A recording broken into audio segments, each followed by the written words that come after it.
Bible inside question answer സെഷന്റെ ഈ പുതിയ എപ്പിസോഡിലേക്ക് എല്ലാ മാന്യപ്രേക്ഷകർക്കും സ്വാഗതം. വിശുദ്ധ തിരുവെഴുത്തുകളെ ആസ്പദമാക്കിയുള്ള സംശയങ്ങൾക്കും ചോദ്യങ്ങൾക്കും തിരുവചനത്തെ പൊരുൾ തിരിച്ച് ഉത്തരം കണ്ടെത്തി പ്രേക്ഷകരിലേക്ക് എത്തിക്കുക എന്നുള്ളതാണ് ഈ ക്വസ്റ്റൻ ആൻസർ സെഷനിൽ കൂടി ഞങ്ങൾ ഉദ്ദേശിക്കുന്നത്. കഴിഞ്ഞ 95 എപ്പിസോഡുകളിൽ വേദപുസ്തക അടിസ്ഥാനത്തിലുള്ള അനേകം ചോദ്യങ്ങൾക്ക് വ്യക്തവും തൃപ്തികരമായ മറുപടി തന്നു കഴിഞ്ഞു. നിങ്ങളുടെ ചോദ്യങ്ങൾക്ക് മറുപടി തരുന്നത് കർത്താവിൽ പ്രസിദ്ധനും വേദാധ്യാപകനും ഹീബ്രു ബൈബിൾ സ്കോളറുമായ ഡോക്ടർ ബാബു ജോൺ വേട്ടമല സാറാണ്. ഇന്നും നിങ്ങളുടെ ചോദ്യങ്ങൾക്ക് മറുപടി പറയുവാനായി മാന്യ കത്രിദാസൻ നമ്മോടൊപ്പമുണ്ട്. Welcome to this session sir. Sir, ഈ സെഷനിലെ ആദ്യത്തെ ചോദ്യം മത്തായി സുവിശേഷം 4-ാം അധ്യായം 7-ാം വാക്യത്തെ ആസ്പദമാക്കിയിട്ടുള്ളതാണ്. ഇങ്ങനെ ദൈവവചനത്തിൽ എഴുതിയിരിക്കുന്നു: യേശു സാത്താനോട്, നിന്റെ ദൈവമായ കർത്താവിനെ പരീക്ഷിക്കരുത് എന്നും കൂടെ എഴുതിയിരിക്കുന്നു എന്ന് പറഞ്ഞു. പിന്നെ പിശാച് അവനെ ഏറ്റവും ഉയർന്നൊരു മലമേൽ കൂട്ടിക്കൊണ്ടുപോയി ലോകത്തിലുള്ള സകല രാജ്യങ്ങളെയും അവയുടെ മഹത്വത്തെയും കാണിച്ചു. വീണ് എന്നെ നമസ്കരിച്ചാൽ ഇതൊക്കെയും നിനക്ക് തരാം എന്ന് അവനോട് പറഞ്ഞു. യേശു അവനോട്, സാത്താനെ, എന്നെ വിട്ടുപോ, നിന്റെ ദൈവമായ കർത്താവിനെ നമസ്കരിച്ച് അവനെ മാത്രമേ ആരാധിക്കാവൂ എന്ന് എഴുതിയിരിക്കുന്നുവല്ലോ എന്ന് പറഞ്ഞു. ചോദ്യകർത്താവിന്റെ ചോദ്യം: ഈ ലോകമെല്ലാം സാത്താന്റെ അധീനതയിൽ ആണോ, അതോ പിശാച് കള്ളം പറയുന്നതാണോ? യേശു ഇവിടെ സാത്താനെ എന്നെ വിട്ടുപോ എന്ന് മാത്രമാണല്ലോ ഇതിന് പ്രത്യുത്തരമായി പറയുന്നത്. Okay, thank you, ma'am. Thank you for the question. It's a very, very good question. നമ്മളത് ഇൻഫോർമേറ്റീവ് ആകാൻ സാധ്യതയുള്ള ഒരു ചോദ്യമാണ്.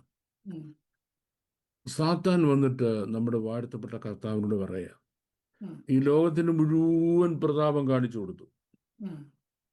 The glory and the richness and the magnificence and the variety and multiplicity of the entire universe, take it that way. ഈ ലോകത്തിന്റെ ധനം, മാനം, സമ്പത്ത്, ഉന്നതി മുഴുവൻ കാണിച്ചു കൊടുത്തു. പറഞ്ഞു, look, you bow before me only once. നീ ഒരു പ്രാവശ്യം എന്നെ വീടൊന്ന് നമസ്കരിക്കണം. നമ്മൾ രണ്ടു തന്നെയുള്ള, ആരും കാണത്തില്ല. നമ്മൾ രണ്ടു മാത്രമുള്ള, ആരും കാണത്തില്ല. ഇത് മുഴുവൻ ഞാൻ നിനക്ക് തന്നേക്കാം. ഇത് മുഴുവൻ ഞാൻ നിനക്ക് തന്നേക്കാം. നമ്മളുടെ അറിവ്, according to biblical knowledge, the entire universe has been created by God the Heavenly Father. സ്വർഗീയ പിതാവ് സൃഷ്ടിച്ചതാണ്, നമ്മുടെ ദൈവം സൃഷ്ടിച്ചതാണ് ഈ ഭൂമി, ഇതിന്റെ പൂർണ്ണതയും ഭൂതലോകത്തിന്റെ നിവാസികളും. ആ സൃഷ്ടാവിനോട് ഒരാൾ എന്ന് പറയുക, എന്നെ ഒന്ന് നമസ്കരിക്കാൻ ഞാൻ ഇതെല്ലാം അങ്ങ് തരാമെന്ന്. സ്വാഭാവികമായിട്ടും ഇപ്പം എൻ്റെ ഒരു സാധനം ഒരാൾ എടുത്തു കൊണ്ടുപോയിട്ട് ഞാൻ ചിലപ്പോൾ എന്നോട് പറയാ, എനിക്കൊരു 100 പൗണ്ട് തരാമെങ്കിൽ ഞാൻ ഇതിന് തന്നേക്കാമെന്ന്. എങ്ങനെയുണ്ട്? എടാ, എൻ്റെ സാധനമാണ്, നിനക്കെന്താ എന്നോട് 100 പൗണ്ട് ചോദിക്കാൻ? അല്ലേ? ഞാൻ സൃഷ്ടിച്ച ഈ ഭൂമിയും ഇതിന്റെ പ്രതാപവും എനിക്ക് തരാൻ നീ ആരാ? എന്റെ കൈകളുടെ വേലയാണിത്, അല്ലേ? നിന്റെ വീരകളുടെ പണിയായ ആകാശത്തെയും നീ ഉണ്ടാക്കിയ സൂര്യനെയും ചന്ദ്രനെയും നക്ഷത്രവും നോക്കുമ്പോൾ ഭൂമിയെയും നിന്റെ കൈകൾ മെനഞ്ഞിരിക്കും. ഇങ്ങനെയൊക്കെയാണ് ബൈബിളിൽ പറഞ്ഞിരിക്കുന്നത്. ആ മെനഞ്ഞ ആള് അതിനോട് സാത്താൻ പറയും, ഇതെല്ലാം ഞാനങ്ങ് തന്നേക്കാമെന്ന്. As if it is his father's property. സാത്താന്റെ അപ്പന്റെ വകയാന്ന് തോന്നിയതെല്ലാം കൊടുത്തേക്കാന്ന് പറയാനായിട്ട്. പിന്നെ വീണൊന്ന് നമസ്കരിച്ചാലും മതി. അതിന് 5 കാശിന്റെ ചെലവില്ല. ഇവിടെ നമസ്കരിക്കുന്ന 10 കാശിന്റെ ചെലവില്ല. ഇനിയാണ് നമ്മൾ കോണ്ടെക്സ്റ്റ് മനസ്സിലാക്കേണ്ടത്.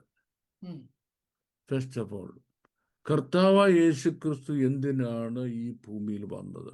മനുഷ്യനായി. To get back the least, the lost and the last. The least and the lost and the last. ഏറ്റവും ചെറിയതിനെ പോലും ദൈവത്തിന് നഷ്ടപ്പെട്ടു പോയ സകലത്തെയും തിരിച്ച് അതിൻ്റെ ഒറിജിനൽ രീതിയിൽ കൊണ്ടുപോകാൻ താൻ തൻ്റെ കൈകൾ കൊണ്ട് വിരൽ കൊണ്ട് മെനഞ്ഞ മനുഷ്യൻ പാപം ചെയ്തപ്പോൾ ദൈവതേജത നഷ്ടപ്പെട്ടത്. സൽമനു കിട്മുറ്റനു എന്ന് പറയുന്ന ദൈവത്തിന്റെ സാദൃശ്യം സ്വരൂപം നഷ്ടപ്പെട്ടു. ആ മനുഷ്യനെ അതിലേക്ക് തിരിച്ചു കൊണ്ടുപോകണം. ഈ ഭൂമി മുഴുവൻ ഫ്രൂട്ട്ഫുൾനെസ് എന്ന് പറയും. മുഴുവൻ ഫ്രൂട്ട്ഫുൾ എന്ന് പറഞ്ഞാൽ നമുക്ക് എങ്ങനെ പറയാം, ഒരു മാവേൽ 1000 മാങ്ങ ഉണ്ടായാൽ നമുക്കൊരു 3 ഇത് കിട്ടത്തില്ല, അല്ലെങ്കിൽ ഒട്ടുപോലുള്ള മരുന്നടിക്കണം അല്ലേ? അഥവാ ആ മരുന്നെടുത്ത് കൂടെ കഴിച്ച് അതിനൊക്കെ അപകടമാണ്. അത് ഡീക്കേക്ക് വിധേയമാണ്. ദൈവം സൃഷ്ടിച്ച ഭൂമി ഡീക്കേ ഉള്ളതല്ലായിരുന്നു. അപ്പൊ ഈ പ്രപഞ്ചത്തെ ഡീക്കേ മാറ്റി തിരിച്ചതിന്റെ ഒറിജിനൽ സെറ്റിങ്സിൽ ഫ്രൂട്ട്ഫുൾനെസ് കൊണ്ടുപോകണം. മൃഗങ്ങൾ തമ്മിൽ അന്യോന്യം വഴക്കില്ല.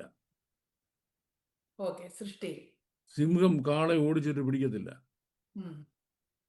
പാമ്പ് കുഞ്ഞിനെ കൊത്തത്തില്ല. അപ്പം മൃഗങ്ങളുടെ വരെയും സ്വഭാവത്തിന് മാറ്റമുണ്ടായി. ഈ ഭൂമി ശാപത്തിനടിയിലായി. ഇവിടെ മുള്ളും പിറക്കാരെയും ഉണ്ടായി. ഇതൊന്നും ഒറിജിനൽ ക്രിയേഷൻ ഉള്ളതല്ല. അപ്പം ഇവിടെ ആദ്യം മനുഷ്യന്റെ രക്ഷ ഉറപ്പാക്കുക. ദൈവത്തിന്റെ പ്ലാനിൽ നിന്ന് വീണുപോയ മനുഷ്യനെ ദൈവത്തിന്റെ പ്ലാനിലേക്ക് തിരിച്ചു കൊണ്ടുവരിക. തിരിച്ചു കൊണ്ടുവരുന്നതിലൂടെ ആ ദൈവപുത്രന്മാരുടെ വെളിപ്പാട്, ദൈവപുത്രന്മാരുടെ എണ്ണം തീരുമ്പോൾ, അവർ സ്വർഗത്തിൽ പോയിട്ട് തിരിച്ചു വരുമ്പോൾ അവരുടെ തേജസ്സിന്റെ പ്രഭ കൊണ്ട് ഈ ഭൂമി അതിന് ദ്രവത്വത്തിൽ നിന്നുള്ള ദ്രവത്വത്തിന്റെ ദാസ്യത്വത്തിൽ നിന്നുള്ള വിടുതലും ദൈവമക്കളുടെ തേജസ്സാകുന്ന സ്വാതന്ത്ര്യവും പ്രാപിക്കും.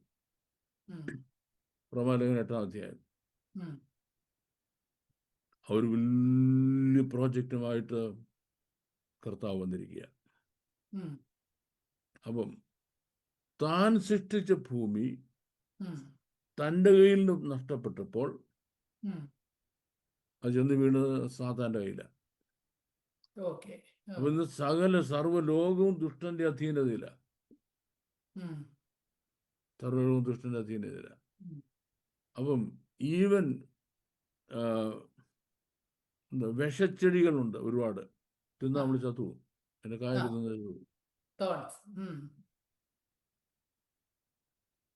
ദുഷ്ടജീവികളുണ്ട്. ദുഷ്ടജീവികൾ ചിലത് വെറുതെ വന്ന് മനുഷ്യനെ കൊല്ലുക. അതിന്റെ പിന്നിൽ ആരാ പ്രവർത്തിക്കുന്നത്? ഇനി ഈ വിഷജീവികളെ കൊല്ലരുതെന്ന് പറഞ്ഞ് അതിന് പുതിയ പേര് അതിഥി എന്നൊക്കെ പേരിട്ട് അതിനെ പിടിച്ചിങ്ങനെ താലോലിക്കുക, പാമ്പിനെയൊക്കെ താലോലിക്കുക, ഉമ്മ കൊടുക്കുക. ഇവന് 5-8 കടി കിട്ടി. എന്നിട്ട് പിന്നെയും ഈ കുന്തത്തിനെ തല്ലിക്കൊന്ന് കളയണതിന് പകരം പിടിച്ച് ചാക്കിനായിട്ട് അപ്പുറത്തോണ്ട് വിടുക. നോക്കി, മനുഷ്യന്റെ തല തിരിഞ്ഞപ്പം മനുഷ്യന്റെ തല നേരെ. അപ്പൊ അതിന്റെ പിന്നിൽ പ്രവർത്തിക്കുന്ന സ്പിരിറ്റ് ഏതാ?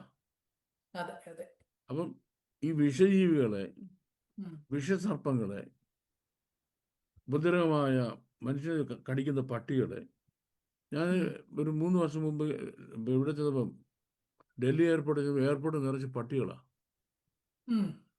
നിറച്ച് പട്ടികൾ, സ്ട്രീറ്റ് ഡോഗ്സ്. എന്റെ ദൈവമേ, അവിടെ അപ്പിയും ഇട്ട് മൂത്രമൊഴിച്ച് നാറി നാശമായി. International airport. അപ്പം ഈ രീതിയിൽ ഈ ഭൂമിയെ ആക്കി തീർത്ത സാത്താന. അതിൽ ദൈവം തനിക്ക് വേണ്ടി ഒരു ജനത്തെ സംരക്ഷിച്ചു നിർത്തുന്നു. മാസീവ് ഡിസ്ട്രക്ഷൻ വരാൻ ദൈവം അനുവദിക്കുന്നില്ല. ഈ ഫ്ലോറ ആൻഡ് ഫോണയെ ദൈവം കാക്കുന്നു. നമ്മളെ മാത്രമല്ല, ഈ മൃഗങ്ങളെയും ഈ സസ്യങ്ങളെയും ഈ വൃക്ഷങ്ങളെയും ഈ കാലാവസ്ഥ, ഈ മണ്ണിനെ, ഈ ആറിനെ, ഇതിനെല്ലാം ദൈവം ഭൂമിയുടെ മുഖത്തെ പുതുക്കുന്നു എന്നാണ്. സംവത്സരത്തെ നന്മ കൊണ്ട് അലങ്കരിക്കുന്നതാണ്. അപ്പൊ ഈ ഈ തൻ്റെ ഈ സൃഷ്ടിയെ തൻ്റെ ഒറിജിനൽ പ്ലാനിലേക്ക് തിരിച്ചു കൊണ്ടുപോകണം. അതിന് സൃഷ്ടാവ് മനുഷ്യനായിട്ട് വന്നിരിക്കുക. ഇനി അടുത്തത് ഓഫർ ചെയ്യുന്ന എന്തുവാ? ഒന്നും നമസ്കരിച്ചാൽ മതി, ഞാൻ ഇത് മുഴുവൻ നിനക്കുന്നേക്കാം. $1000 അല്ലെ അമേരിക്കൻ സിറ്റിസൺഷിപ്പ് ഒക്കെ ഒന്നും അല്ല, ഇത് മുഴുവൻ നിനക്കുന്നേക്കാം. എന്റെ കർത്താവ് എന്തോ ഇടപാടാ. ഇപ്പോഴാണെങ്കിൽ ഇപ്പോഴും ഓഫർ സാത്താൻ വെക്കാറുണ്ട് കേട്ടോ, ഇപ്പോഴും ഓഫർ വെക്കാറുണ്ട്. അപ്പം ദൈവത്തെ സേവിക്കുന്ന മര്യാദക്കാരായ ദൈവദാസന്മാർക്ക് മുമ്പിൽ ലോകത്തിന്റെ പണവും സ്വാധീനവും പ്രതാപവും സാത്താൻ കൊണ്ട് കാഴ്ചവെക്കും. നീ എന്ത് ചെയ്താൽ മതി? നീ നിന്റെ പ്രമാണത്തിൽ, ദൈവം നിനക്ക് തന്ന വിശുദ്ധിയുടെ പ്രമാണത്തിൽ ഒന്ന് അയവ് വരുത്തിയാൽ മതി. മുഴുവൻ നിനക്ക് തന്നേക്കാം. പക്ഷെ സാത്താൻ ഒത്തിരി പേരുടെ അടുത്ത് കൊണ്ട് പോകത്തില്ല. കാര്യം എന്തറിയാമോ? അങ്ങനെ എങ്ങാനും പറഞ്ഞു ഇവൻ വീട് സാത്താന്റെ കാലിൽ ഒറ്റ പിടുത്തം അങ്ങ് പിടിക്കും. സാത്താൻ സാറേ എന്ന് പറഞ്ഞ് മനസ്സിലേ, ഇനി സാർ എന്ത് പറഞ്ഞു അനുസരിച്ചോളാം. വേറെ എവിടെയെങ്കിലും മുങ്ങണോ, 3 മുങ്ങണോ, 4 മുങ്ങണോ, 5 മുങ്ങണോ, യേശുനാമത്തിൽ 100 മുങ്ങണോ, സാത്താന്റെ നാമത്തിൽ 300 മുങ്ങണോ, ഇത്രയും കിട്ടുകയില്ലയോ? സാത്താന് വേറെ പണിക്ക് പോകണം. ഇവന്റെ അടുത്ത് അങ്ങനെ നിന്ന് കഴിഞ്ഞ് ഇവൻ കയറി കാലിൽ ഒറ്റപ്പെടുത്താൻ പിടിച്ചാല് പിന്നെ പോക്കാണ്. ഇവന്റെ ഒന്ന് വിട്ടുപോകാനൊക്കെ കയറി. അങ്ങനത്തെ പിടി ഈ ക്രിസ്ത്യാനി കയറി പിടിച്ചുകളെ. അതുകൊണ്ടാണ് സാത്താനും വഴങ്ങാത്തത്. സാത്താന് വേണ്ടിയത് പുത്രൻ സാത്താന്റെ മുമ്പിൽ കീഴടങ്ങണം. പുത്രൻ വന്നിരിക്കുന്നത് ഈസി വേയിൽ കൂടെ നേടാനല്ല. സാത്താന്റെ ഒന്ന് നമസ്കരിച്ച് ഇത് മുഴുവൻ കിട്ടിയല്ലേ? It's not through the easy way, through the cross. Walk all the way up to the cross and then cross, on the cross fight against the devil and win over him. വാഴ്ചകളെ അധികാരങ്ങളെ ആയുധവർഗം വെപ്പിച്ച് ക്രൂശിൽ അവയുടെ മേൽ ജയോത്സവം കൊണ്ടാടുക. ക്രൂശിൽ ജയോത്സവം കൊണ്ടാടുക. എങ്ങനെ? വാഴ്ചകളുടെയും അധികാരങ്ങളുടെയും ആയുധവർഗം മുഴുവൻ പിടിച്ചു മേടിച്ചിട്ട്. That is God's plan. അപ്പം in the normal way പറയേണ്ടത്, നീ പോടാ, ഇതെല്ലാം നീ എനിക്ക് തരാം, ഇതെല്ലാം നിന്റെയാണോ എന്ന് ചോദിച്ചാൽ സാത്താൻ എന്ത് പറയും? യെസ്, ഒരിക്കൽ നീ സൃഷ്ടിച്ചതാ, പക്ഷെ ഇന്ന് എൻ്റെ ഇത് നിനക്ക് കിട്ടും. If only you can redeem it. Redemption, വീണ്ടെടുപ്പ്. വീണ്ടെടുപ്പിന്റെ വില കൊടുക്കാമെങ്കിൽ നിനക്ക് തിരിച്ചു കിട്ടും.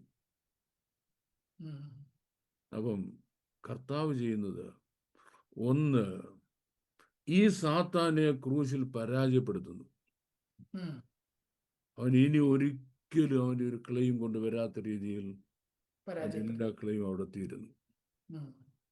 ആയുധവർഗം വെപ്പിച്ച് ക്രൂശിൽ അവന്റെ മേൽ ജയോത്സവം കൊണ്ടാടി അവനെ പരസ്യ കാഴ്ചയാക്കി.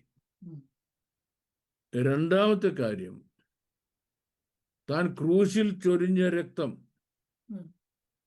ദൈവത്തിന്റെ കോടതിയിൽ കൊണ്ട് കെട്ടിവെച്ചു. എന്തിന്? വീണ്ടെടുക്കുന്നതിന് വേണ്ടി. പ്രൈസ് അവിടെ കൊണ്ട് കൊണ്ടുവെക്കാൻ. ചിലരിക്കും കർത്താവ് ആരുടെയില ഈ വീണ്ടെടുപ്പ് വില കൊടുത്തുന്നത്? ദൈവത്തിന്റെ കോടതിയിൽ. അപ്പൊ ഈ പ്രപഞ്ചത്തെ മുഴുവൻ റിഡീം ചെയ്യുന്നതിന് കോസ്റ്റ് ഓഫ് റിഡംഷൻ തൻ്റെ രക്തം അവിടെ കൊടുത്തു. ഇനിയും ഇങ്ങനെ അങ്ങ് കൊണ്ടുപോകാൻ പറ്റത്തില്ല. ഇതിനെ ശുദ്ധീകരിക്കണം, വെടിപ്പാക്കണം, സ്വർഗത്തിന്റെ സ്റ്റാൻഡേർഡിൽ ശുദ്ധീകരിക്കണം. ശുദ്ധീകരിക്കാൻ വെള്ളി, പൊന്ന് തുടങ്ങിയ അടിഞ്ഞു പോകുന്ന വസ്തുക്കളോട് പറ്റത്തില്ല. ക്രിസ്തു എന്ന നിർദോഷവും നിഷ്കളങ്കനുമായ കുഞ്ഞാടിന്റെ വലിയൊരു രക്തം വിശ്വസിക്കുന്ന ഏവർക്കും അവൻ തന്റെ രക്തം മൂലം തന്റെ രക്തം മൂലം പ്രായച്ചിത്തമാകണം. അതിന് രക്തം എവിടെ ഇരിക്കുന്നു? ആ രക്തം ദൈവത്തിന്റെ ആലയത്തിലെ അതിപരിശുദ്ധ സ്ഥലത്തിരിക്കുക.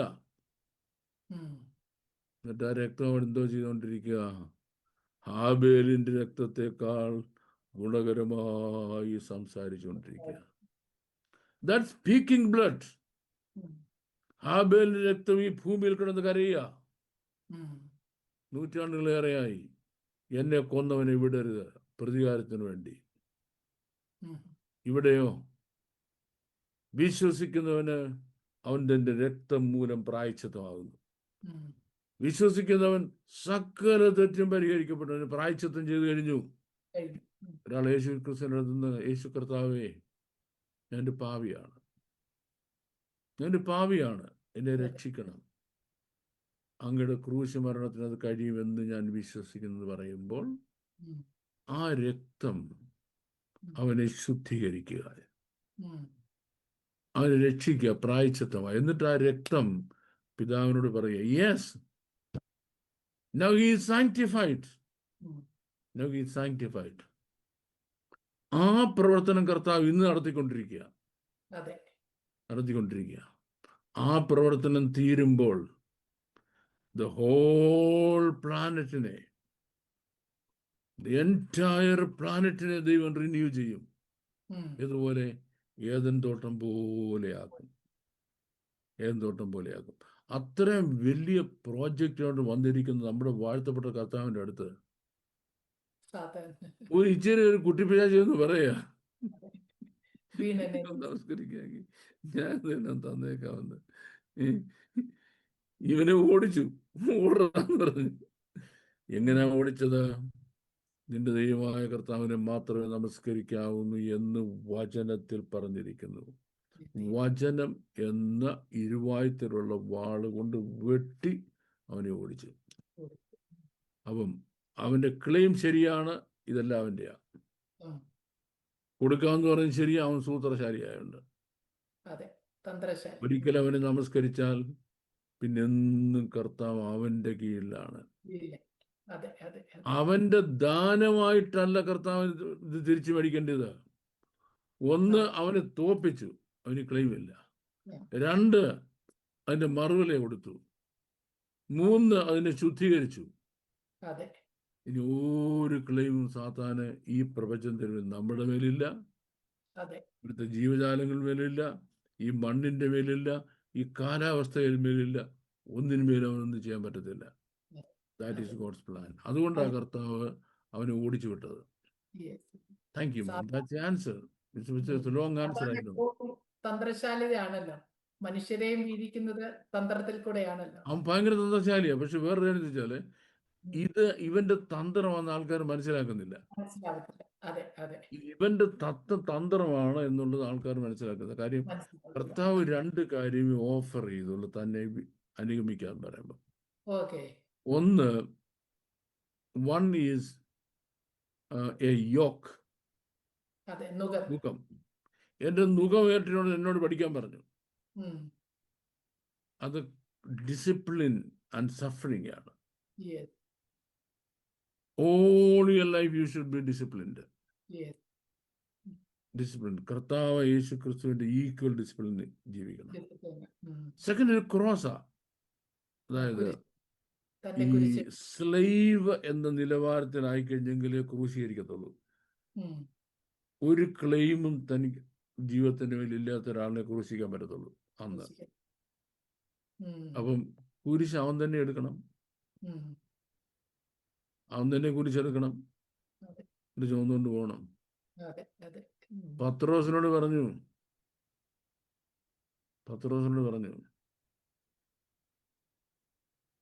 പത്രോസേ, you like to follow me? Yes. അപ്പൊ പറഞ്ഞു, now you are a young man. You can girdle yourself and go wherever you want to. നിനക്ക് തന്നെത്താൻ അരകെട്ടി ഡ്രസ്സൊക്കെ ചെല്ലുമ്പോഴേക്കാനായിട്ട് നിനക്ക് ഇഷ്ടമുള്ളത് പോകാം. But there will come one day, വേറൊരുത്തൻ നിന്റെ അരകെട്ടും, നിനക്ക് ഇഷ്ടമില്ലാത്തടത്ത് നിന്നെ കൊണ്ടുപോകും. അല്ലെ ചോദിക്കേ, ഓഫർ കൊടുക്കുക. അപ്പം ഈ ഭൂമിയിൽ ഇനി ജീവിക്കുന്നുള്ള കാലം പത്രോസിന്റെ മുന്നിൽ ഒറ്റ കാര്യമുള്ള, ഇങ്ങനെ ഡെമോക്ലോസിന്റെ വാള് പോലെ തൂങ്ങിക്കിടക്കുക ഒരു കുരിശ്, അല്ലേ? തന്നെ കൊല്ലാനുള്ള കുരിശ് മുന്നിൽ തൂങ്ങി കിടക്കുന്നത് കണ്ടുകൊണ്ട് he followed his master for 30 years. For 30 years, what was his impetus? ഒരു ദിവസം വലിയൊരു കൊട്ടാരം കിട്ടും, രാജാവിന്റെ ഒഴിഞ്ഞു കിടക്കുന്ന ഒരു കൊട്ടാരം എനിക്ക് തരും, എനിക്ക് അവിടുത്തെ വലിയൊരു പൊസിഷൻ തരും, പിന്നെ എനിക്ക് കുറച്ച് ഒരു കുതിരവണ്ടിയും കുറച്ച് കുതിരയും വേലക്കാരെയും ഒക്കെ തരും, എനിക്കത് ഇതൊക്കെ തരും. ഒരു ദിവസം ദൈവം എന്നെ മാനിക്കും. കർത്താവിന്റെ വേലയ്ക്ക് ഇറങ്ങി തിരിച്ച് ഒരു ദിവസം ദൈവം എന്നെ ദൈവം നിന്റെ ദേശത്തും നിന്നെ മാനിക്കും, ദേശത്ത് നിന്നെ ഉയർത്തും. ഞാൻ എപ്പോഴും പറയാറുണ്ട്, ഇവനെ എന്നെ കൊന്നതെങ്കിൻ്റെ മട്ടയ്ക്കൊണ്ട് കെട്ടിവെക്കുമെന്ന് ദൈവത്തോടെ പോകുന്നവർക്കെല്ലാം കാണാമല്ലോ ഇവൻ അവിടെ ഇരിക്കുന്നത്. ഇതുപോലെ ഓഫറിലുണ്ടോ? ഇതൊന്നും ഓഫറിലില്ല. ഓഫറിൽ either a cross or a yoke. ആ ക്രോസ് മുന്നേ കണ്ടുകൊണ്ട് പോവുക.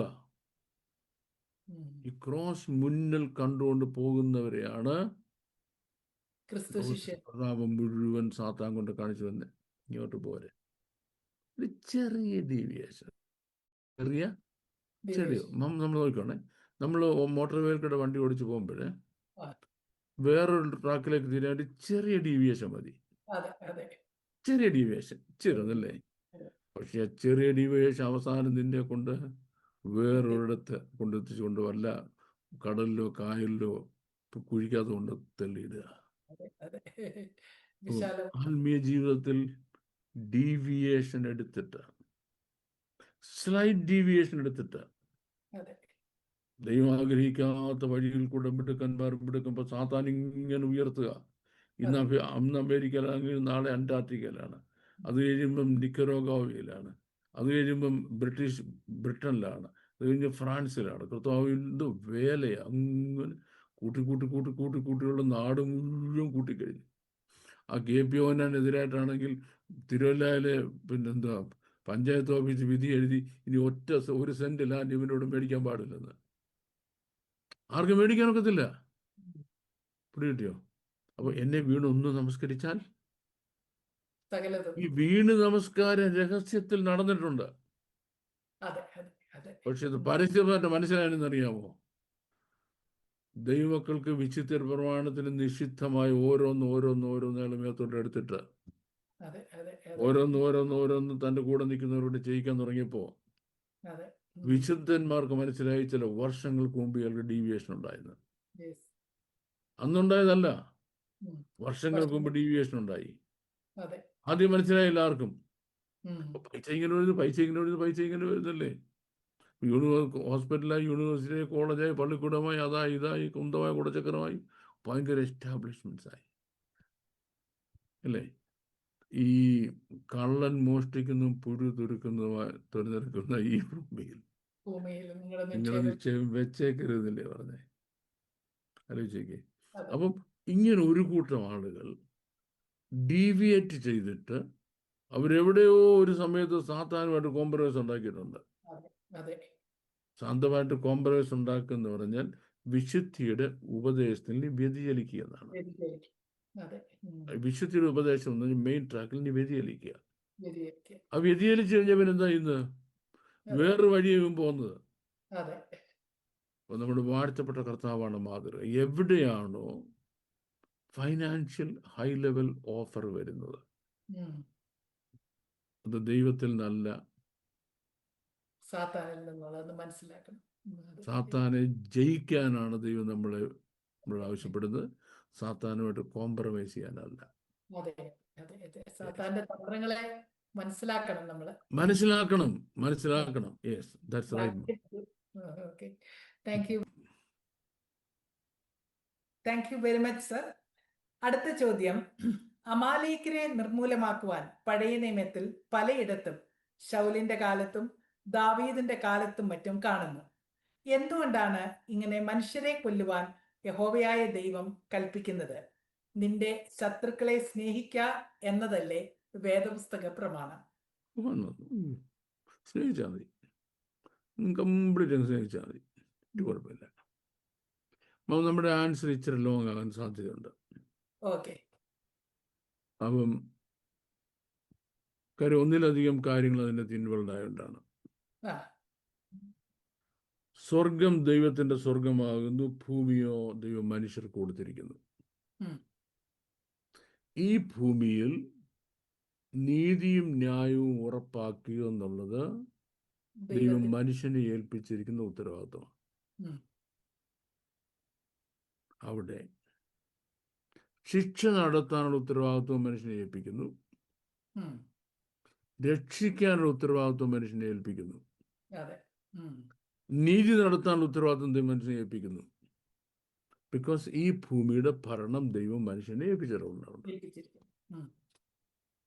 ദൈവം അതിനകത്ത് പിന്നെ ഇന്റർഫിയർ ചെയ്യത്തില്ല. ഇപ്പൊ മോമന്റെ വീടുണ്ട്, മാവിന്റെ വീടാണ്.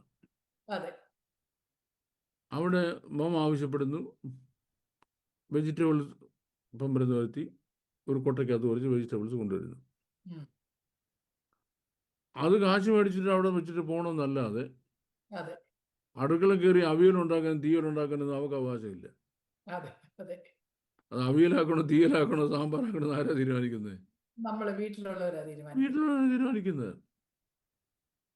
അപ്പൊ ദൈവം ഡയറക്റ്റ് ഈ ഭൂമിയിൽ ഇടപെടുന്നില്ല. നീതി നടപ്പാക്കാനും ശിക്ഷ നടപ്പാക്കാനും ഭരണം ഉറപ്പിക്കാനും ദൈവിക പ്രകാരം കാര്യങ്ങൾ കൊണ്ടുപോകുന്നതിനും മനുഷ്യനെ ദൈവം ഏൽപ്പിച്ചിരിക്കുന്നു. That's the first thing to understand. The second thing, ഭൂമിയിൽ ജീവിക്കുന്ന എല്ലാ മനുഷ്യന്റെയും മനസ്സിൽ, എല്ലാ മനുഷ്യന്റെയും ഹൃദയത്തിൽ ദൈവം തെറ്റെന്താണ് ശരിയെന്താണ് തിരിച്ചറിയാനുള്ള ബോധം അവന്റെ മനസ്സിൽ എഴുതി വച്ചിരിക്കുന്നു. അതിനെപ്പറ്റിയുള്ള റിട്ടൺ ഡിസ്ക്രിപ്ഷൻ ഒരു കല്ലേൽ എഴുതി യഹൂദന്മാർക്ക് കൊടുത്തു. അതാണ് 10 കൽപ്പന. കല്ലേൽ എഴുതി കൊടുത്തു. അവർക്കിത് കുറെ കൂടെ വ്യക്തമായി വായിച്ചു കാണാൻ. മറ്റുള്ളവർക്ക് അവരുടെ ഹൃദയദൃഷ്ടി പ്രകാശിക്കുമ്പോൾ ഇത് കാണാനൊക്കത്തുള്ളൂ. മനസ്സിലുണ്ട്. അപ്പോ തെറ്റെന്താണ് ശരിയാണെന്ന് മനുഷ്യൻ എങ്ങനെ അറിയാം? It's A question. എനിക്ക് നമ്മുടെ ഒരു സെഷൻ ഞാൻ പറഞ്ഞാന്ന് തോന്നുന്നു. യുണൈറ്റഡ് നേഷൻസ് ഓർഗനൈസേഷൻ ഫോം ചെയ്തു പറഞ്ഞേ 156 രാജ്യങ്ങളില്ലേ? ആ രാജ്യങ്ങളിലെല്ലാം ഒരു ഭരണഘടന എന്ന് പറഞ്ഞാൽ തെറ്റാണ്. ഏതാണ്ട് ഒരു നിയമവാഴ്ചയുടെ കീഴിൽ വരണ്ടായോ? തെറ്റ് ശരിയെന്നുള്ള ബോധം സൗദിയിൽ ഒരു തെറ്റും അമേരിക്ക വേറെ തെറ്റാകാൻ പറ്റുമോ? കൊലപാതകം എന്നുള്ള സൗദി തെറ്റാണെങ്കിൽ അമേരിക്കയിലും തെറ്റാണ്. വ്യഭിചാരം എല്ലായിടും തെറ്റായിരിക്കണം. അപ്പോൾ ഒരു യൂണിവേഴ്സൽ കോഡ് ഓഫ് കോണ്ടക്ട് ഉണ്ടാകണം. എങ്കിൽ മാത്രമേ UN മറ്റു രാജ്യങ്ങളെ മറ്റുള്ള തെറ്റാണ് ശരിയെന്ന് പറയാനൊക്കത്തുള്ളൂ. അപ്പോൾ UN കോഡ് ഓഫ് കോണ്ടക്ട് എഴുതി ഉണ്ടാക്കാൻ തീരുമാനിച്ചു. ഒരു ഗ്രൂപ്പ് ആളുകളെ ഇരുത്തി, ക്രിസ്ത്യാനികളല്ലാത്തവരെ. എന്തിന്? ക്രിസ്ത്യാനി ഉണ്ടാവും ബൈബിളിൽ നല്ല എഴുതി വെച്ചാന്ന് പറയാതിരിക്കാൻ വേണ്ടി. അപ്പം A144 എന്ന കോഡ് ഓഫ് കോണ്ടക്ടിൻ്റെ വന്നു. A144 എന്ന കോഡ് ഓഫ് കോണ്ടക്ട് വായിച്ചാൽ ബൈബിളാണെന്ന് തോന്നും. ഓക്കെ. ആ ആ ബൈബിളിൽ തെറ്റ് ശരി എന്താന്ന് വേർതിരിച്ച് പറഞ്ഞിരിക്കുന്നത് അതുപോലാണ് ഈ കോണ്ടാക്ട് പറഞ്ഞിരിക്കുന്നത്. പറഞ്ഞിരിക്കുന്നത്. അപ്പൊ ഇവർക്ക് എങ്ങനെയാ മനസ്സിലായത്? അവരുടെ മനസ്സിൽ ദൈവം അത് എഴുതി കൊടുത്തിരുന്നു. ഉം. നമ്മളിനിയും അമോര്യയിലേക്ക് വരിക. ഉം. ഈ കോഡ് ഓഫ് കോണ്ടക്റ്റിന് വിരുദ്ധമായി ലോകത്തിൽ ആര് പ്രവർത്തിച്ചാലും, ഉം. ഇപ്പൊ ഈ എഴുതപ്പെട്ടത് ഇപ്പോഴേ എഴുതപ്പെട്ടത്, അതിനു മുമ്പ് മനുഷ്യന്റെ മനസ്സിലുണ്ട്. മനസ്സിലുള്ളത്. അതിന് വിരുദ്ധമായി ലോകത്തിൽ ആര് പ്രവർത്തിച്ചാലും ഉം. ഏത് ഇൻഡിവിജ്വലിനെയും ദൈവം ശിക്ഷിക്കും. ഓക്കെ. ആ ഏത് ആ ഓർഗനൈസേഷനെയും ദൈവം ശിക്ഷിക്കും. ഉം. ഏത് ഫാമിലിയും ദൈവം ഭൂമിയുടെ മുഖത്ത് നീക്കിക്കളയും. അത് ദൈവനീതിയാണത്. ദൈവനീതിയാ, നീക്കിക്കളയും. ഉം. ഏത് രാജ്യങ്ങളെയും ദൈവം വേറൊരു രാജ്യത്തെ കൊണ്ട് നശിപ്പിച്ചു കളയും. ഉം. ഏത് രാജ്യത്തെയും വേറൊരു രാജ്യത്തെ എഴുന്നേൽപ്പിച്ച ദൈവം അവരെ നശിപ്പിച്ചു. ഉന്മൂലനം ചെയ്യും. ഭൂമിയിൽ ജീവിക്കാൻ ദൈവം അനുവദിക്കത്തില്ല. ഉം. ഭൂമിയിൽ ജീവിക്കാൻ ദൈവം അനുവദിക്കത്തില്ല. ഉം. ഇനിയും ഈ ഭൂമിയുടെ സേഫ്റ്റി ആൻഡ് സെക്യൂരിറ്റി ദൈവത്തിന്റെ ഉത്തരവാദിത്തമാണ്. ഉം. ഈ ഭൂമിയിൽ മാരകവ്യാധികളും പകർച്ചരോഗങ്ങളും ഉണ്ടാകരുത്. ഉം. ഏത് രോഗത്തിനും ദൈവം ഒരു മരുന്ന് ഈ ഭൂമിയിൽ വെച്ചിട്ടുണ്ട്. വെച്ചിട്ടുണ്ട്. ഉം. ഒരു പച്ചച്ചെടിക്കകത്തൊരു മരുന്നുണ്ട്, ഉം. അല്ലേ? അപ്പോ ആ മരുന്ന് കണ്ടുപിടിക്കുന്നതിന് മുമ്പാണ് ഒരു വ്യാധി ഉണ്ടാകുന്നതെങ്കിൽ, ഉം. മോമനോട് പണ്ട് ഇംഗ്ലണ്ടിൽ ഒരു എക്സാമ്പിൾ പറഞ്ഞതൊന്നും ഓർക്കുന്നില്ല. ഉം. ഞാനിവിടെ വരുമ്പം എന്നോട് ഇവിടെ അറിയിക്കുന്നത് 1987 ഈ രാജ്യത്ത് ഉം. ഈ എരുമയ്ക്ക് പോത്തിന് ഫുട്ട് ആൻഡ് മൗത്ത് ഡിസീസ് ഉണ്ടായി. ഓക്കെ. ആ അപ്പം അവരത് അതിനെ ചെക്ക് ചെയ്തപ്പം അത് മനുഷ്യനിലേക്ക് വ്യാപിക്കാൻ സാധ്യതയുണ്ട്. ഓക്കെ. ആ ഒരു ആന്റിബയോട്ടിക്സും കണ്ടുപിടിച്ചിട്ടില്ല. ഉം. അപ്പം വ്യാപിച്ചാൽ മുഴുവൻ പേര് ചാകുകയല്ലേ, വേറൊരു മാർഗമില്ല. ഉം. അപ്പൊ ഈ മുഴുവൻ മനുഷ്യനെ രക്ഷിക്കണമെങ്കിൽ എന്താ മാർഗം? പിന്നെ ഉം. മുഴുവൻ എരുമയും പോത്തിനെ കൊന്നുകളയണം. ഓക്കെ. ആ കൊന്നുകളഞ്ഞുകൊണ്ട് മാത്രം കാര്യം നടക്കുമോ? ഇല്ല. വലിയ കുഴി പിടിച്ചു. ഉം. ഞാൻ അവിടെയൊക്കെ പോയി കണ്ടിട്ടുണ്ട്. ഓക്കെ. എന്നിട്ട് 50, 100, 200 എരുമകളെയും പോത്തുകളെയും കൊണ്ട് വെടിവെച്ച് കൊന്ന് ഇതിനകത്തിട്ടിട്ട് ഉം. പെട്രോൾ ഒഴിച്ച് കത്തിക്കുക. ഉം. കത്തിച്ച് കംപ്ലീറ്റ് ജേംസും കത്തിപ്പോയി എന്ന് ഉറപ്പാക്കിയിട്ടാണ് മണ്ണിൽ മൂടുന്നത്. ഉം. എന്തിന്? ഉം. അവരിൽ നിന്ന് മനുഷ്യർക്ക് പടന്നു പോയെങ്കിൽ അതെ. പിന്നെ ഇംഗ്ലണ്ടിൽ ലക്ഷക്കണക്കിന് മനുഷ്യന് ചത്തുപോവുക. ഉം. ഉം. രക്ഷിക്കാൻ ഒരു മാർഗമില്ല. ഉം. അപ്പോൾ അത് അങ്ങനെ ചെയ്യാൻ മനുഷ്യന് ദൈവം ബുദ്ധി കൊടുത്തു. അതെ. ഇതുപോലെയാണ് ഒരു രാജ്യം മനുഷ്യലോകത്തിന് മാരകമായി തീരുന്ന കാര്യങ്ങൾ പ്രാക്ടീസ് ചെയ്താൽ, അതെ. അവരെ പ്രാക്ടീസ് സച്ച് തിങ്സ്, ദൈവത്തിന് ഒറ്റ മാർഗമേ ഉള്ളൂ, പിന്നെ അവരെ ഉന്മൂലനാശം ചെയ്യുക. ഉന്മൂലനം ചെയ്യുക. അപ്പോൾ ഉന്മൂലനം ഇനി നമുക്ക് അമോര്യയിലേക്ക് വരാം. എന്തിനാ ദൈവം അമോര്യരെ കന്നാലി അവരെ കൊന്നുകളെന്ന് പറഞ്ഞത്? നോട്ട് ഓൺലി മാൻ, സ്ത്രീയെന്നോ പുരുഷനെന്നോ വൃദ്ധനെന്നോ ബാലനെന്നോ ചിന്ത നോക്കരുത്, കന്നുകാലി നോക്കരുത്, മുഴുവൻ കൊന്നേക്കാൻ പറഞ്ഞു. What was the reason behind it? അതിൻ്റെ മെയിൻ റീസൺ എന്ന് പറഞ്ഞാൽ സെക്സ്വൽ ഇമ്മോറാലിറ്റിയാണ്. അപ്പോൾ സെക്സ്വൽ ഇമ്മോറാലിറ്റി എന്ന് പറയുമ്പോൾ, ഒന്ന്, ഇവർ ഏറ്റവും കൂടുതൽ പ്രാക്ടീസ് ചെയ്തത് ഇവരുടെ ക്ഷേത്രങ്ങളിലാണ്. അപ്പം മെയിൽ ഗോഡും ഫീമെയിൽ ഗോഡും ഉണ്ട്. അപ്പം ഈ ഗോഡ്സിന് ഇൻട്രസ്റ്റ് ഹ്യൂമൻ സെക്സ് വാച്ച് ചെയ്യാനാണ്, അത് കണ്ട് രസിക്കാനാണ്. അപ്പം മനുഷ്യർ ഈ ക്ഷേത്രത്തിൽ പോകുന്നത് ദൈവത്തെ പ്രസാദിപ്പിക്കാനാണ്. അവിടെ ചെല്ലുന്നുണ്ട്, ഒരു സൈഡ് മുഴുവൻ ഫീമെയിൽ പ്രീസ്റ്റ്സ് ആണ്, മറ്റേ സൈഡ് മുഴുവൻ മെയിൽ പ്രീസ്റ്റ്. ഈ രണ്ട് കൂട്ടരും പ്രോസ്റ്റിറ്റ്യൂട്ട്സ് ആണ്, മെയിൽ ആൻഡ് ഫീമെയിൽ പ്രോസ്റ്റിറ്റ്യൂട്ട് ആണ്. ഒരു ഹസ്ബൻഡും വൈഫും കൊണ്ട് അവിടെ ചെല്ലുന്നു. ഹസ്ബൻഡ് ഒരു ഫീമെയിൽ പ്രോസ്റ്റിറ്റ്യൂട്ടിൻ്റെ കൂടെ പോകുന്നു, വൈഫ് ഒരു മെയിൽ പ്രോസ്റ്റിറ്റ്യൂട്ടിൻ്റെ കൂടെ പോകുന്നു. So they had their physical relation done in the sanctuary. ആരെ പ്ലീസ് ചെയ്യാൻ? യവോര്യരുടെ ദേവന്മാരെ പ്ലീസ് ചെയ്യാൻ ഉണ്ടല്ലോ. ഇനി അവിടെ അതിൽ കൂടുതലുള്ള വഷളത്തരങ്ങളുണ്ട്. And one of the worst thing they practiced was sex with animals. അപ്പോ ഈ പലരുമായിട്ടുള്ള ഈ ബന്ധത്തിന്റെ ഫലമായിട്ട് അവർക്ക് ധാരാളം ലൈംഗിക രോഗങ്ങളുണ്ടായി. ഈ ലൈംഗിക രോഗങ്ങൾക്കൊന്നും മരുന്നില്ല, ആന്റിബയോട്ടിക്സ് ഇല്ല. ഇത് മൃഗങ്ങളിൽ പടർന്നു. പാവം മൃഗങ്ങൾ എന്താ ചെയ്യാ? അപ്പൊ ഇത് ഈ മനുഷ്യരോ ഈ മൃഗങ്ങളോ മറ്റു മനുഷ്യരും മൃഗങ്ങളുമായിട്ട് സംസർഗം ഉണ്ടായാൽ അവർക്കും ഇത് പടരും, അങ്ങോട്ടങ്ങ് പടരുക. അപ്പൊ ദൈവത്തിന്റെ ഭൂമിയുടെ കണ്ണായ സ്ഥലമാണ് കനാൻ ദേശം എന്ന് പറയുന്നത്. 3 ഭൂഖണ്ഡങ്ങൾ ഒരുമിച്ച് ചേരുക, ഏഷ്യ, യൂറോപ്പ് ആൻഡ് ആഫ്രിക്ക ഒരുമിച്ച് ചേരുന്ന സെൻട്രൽ പോയിന്റാ.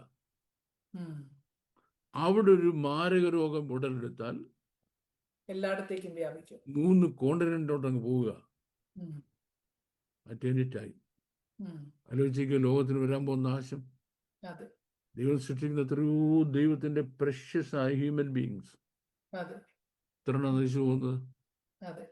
അപ്പൊ അവിടെ ഒറ്റ മാർഗമേ ഉള്ളൂ. ഒന്ന്, അമാലേഖിലുള്ള മുഴുവൻ വാളിന്റെ വായ്ത്തലകൾ കൊന്നിട്ട് തീയിട്ട് നശിപ്പിച്ചു കളയണം. കൊണ്ട് പോയിന്റ് 1987 ബ്രിട്ടൻ അവിടുത്തെ പോത്തിനോടും എരുമയോടും ചെയ്തത് ഇതുപോലെ തന്നെ നൂറ്റാണ്ടുകൾക്ക് മുൻപ് ദൈവത്തിന് അമോര്യരോട് ചെയ്യേണ്ടി വന്നു. ആരെ ഏൽപ്പിച്ച ചുമതല? ഇസ്രായേലിനെ ഏൽപ്പിച്ചു. എന്തുകൊണ്ട് ഇസ്രായേലിനെ ഏൽപ്പിച്ചു? ചോദ്യം. കാര്യം ഭൂമിയിൽ ന്യായം നടത്തേണ്ടത് ആരുടെ ഉത്തരവാദിത്തമാ? മനുഷ്യന്റെ ഉത്തരവാദിത്തമാണ്. അതിൽ നിന്ന് മനുഷ്യൻ പഠിച്ചു? ഒന്ന്, അത് തെറ്റാണ് എന്ന കാര്യം ഇസ്രായേൽ പഠിച്ചു. 2, തങ്ങൾ അത് ചെയ്യാൻ പാടില്ലെന്ന് പഠിച്ചു. 3, ഞങ്ങളിത് ചെയ്താൽ ഇതേ കാര്യം ദൈവം ഞങ്ങളോടും ചെയ്യും എന്നവരെ മനസ്സിലാക്കാൻ വേണ്ടി ബുദ്ധി ഉപദേശമായിരുന്നു. യെസ്. ഇനി നമുക്ക് കറക്റ്റ് മാം, ഇനി നമുക്ക് വായിക്കാം. ഇതൊന്നും മനസ്സിലാകാത്ത ചില ആളുകൾ, നമ്മൾ സ്നേഹിക്കാനല്ലേ പഠിപ്പിക്കേണ്ടത്, നമ്മൾ കൊന്നുകളയാനല്ലേ പഠിപ്പിക്കേണ്ടത്, പിന്നെ ഇവിടെ ദൈവം എന്ന് പറയുന്നത് ദൈവത്തില് സ്നേഹവുമുണ്ട്, കരുണയുമുണ്ട്, ദൈവത്തിൽ ശിക്ഷയുമുണ്ട്. ദൈവത്തിന്റെ ദയയും ദൈവത്തിന്റെ ഖണ്ഡിതവും കാണുക. 50% God is merciful and 50% God is severe. അല്ലേ? അപ്പം ദൈവത്തിന്റെ കരുണ, നീ കരുണയാണ് ദൈവത്തോട് ചോദിക്കുന്നെങ്കിൽ കരുണ ലഭിക്കും. അല്ല ദുഷ്ടത പ്രാക്ടീസ് ചെയ്യാനാണ് ഇരിക്കുന്നെങ്കിൽ ശിക്ഷ കിട്ടിയേ കിട്ടും. ഇതുമാതിരി ഇമ്മോറാലിറ്റിയും ഇതുമാതിരി ക്രൂവൽറ്റിയും പ്രാക്ടീസ് ചെയ്യാൻ നീ ഇരുന്നാൽ ദൈവം പറഞ്ഞതെന്നറിയാം, ഗെറ്റ് ഔട്ട്, ഔട്ട്. എൻ്റെ ഭൂമിയിൽ നിനക്ക് ഇനി ജീവിക്കാൻ പറ്റത്തില്ല. എൻ്റെ ഭൂമിയിൽ നിനക്ക് ഇനി ജീവിക്കാൻ പറ്റത്തില്ല. ഫോർ എക്സാമ്പിൾ, ഇത് മാത്രമല്ല, ഈ അമോര്യന് മാത്രമല്ല, നമ്മൾ ഈ ദാവീദിന്റെ കാലത്ത് ഫെലിസ്ത്യർ എന്നൊരു കൂട്ടം ഉണ്ടായിരുന്നല്ലോ, ഫെലിസ്ത്യർ. ഇന്നത്തെ ഗാസ താമസിക്കുന്ന ആൾക്കാർ. ഫിലിസ്റ്റീൻസ് ആർ സോ ക്രൂവൽ. ഇവര് അവർക്ക് അവരുടെ ബൗണ്ടറി എക്സ്പാൻഡ് ചെയ്യണം. അതിനവർ അമോര്യരെ പോയി ആക്രമിച്ചു. അമോര്യർ പാവം കൃഷിക്കാരായിരുന്നു. എന്നിട്ട് എന്ത് ചെയ്തു? അവരെല്ലാം വസ്തു മുഴുവൻ പിടിച്ചെടുത്തു.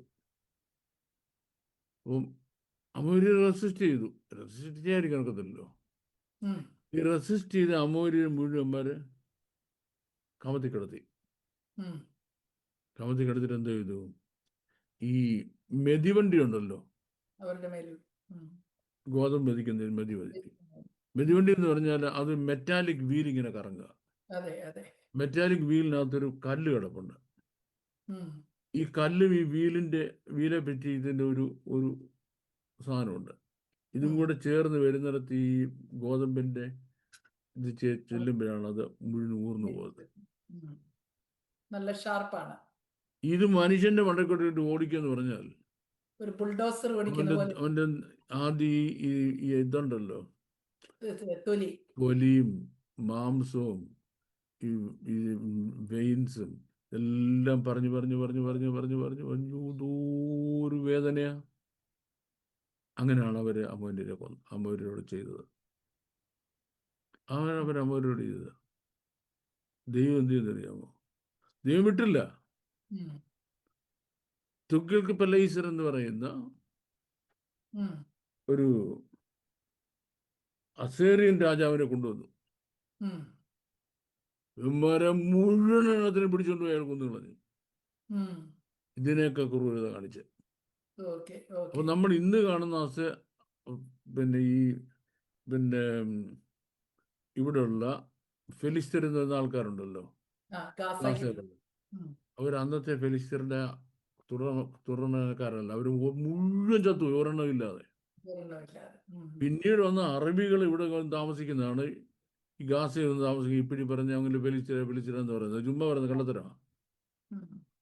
അപ്പോൾ ലോകത്തിൽ ആരാണെങ്കിലും ക്രൂരത കാണിക്കുമ്പം ഒരു പരിധി വരെ ദൈവം ഇങ്ങനെ വെയിറ്റ് ചെയ്യും. അത് കഴിയുമ്പോൾ ആമോസിന്റെ പ്രവചനത്തിൽ പറയുന്നത് അവന്റെ 3 or 4 അകൃത്യ നിമിത്തം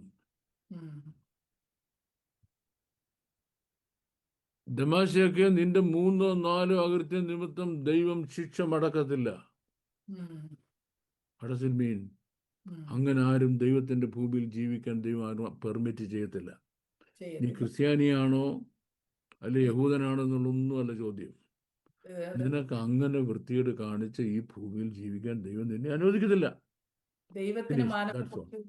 നീതിയാണത്. യെസ്, ദൈവം നീതിമാൻ. ആ നീതി നടത്താൻ ദൈവം വേറൊരാളെ ഉപയോഗിക്കുന്നുള്ളതാണ്. Okay, thank you. My answer was very long, I know, but it's a lengthy answer. ഈ സെഷൻ ഇവിടെ പൂർത്തിയാകുന്നു. തുടർന്നും വേദപുസ്തക അടിസ്ഥാനത്തിലുള്ള നിങ്ങളുടെ സംശയങ്ങളും ചോദ്യങ്ങളും സ്ക്രീനിൽ കാണുന്ന നമ്പറിൽ ഞങ്ങളെ അറിയിക്കാവുന്നതാണ്. May God bless you. Thank you once again.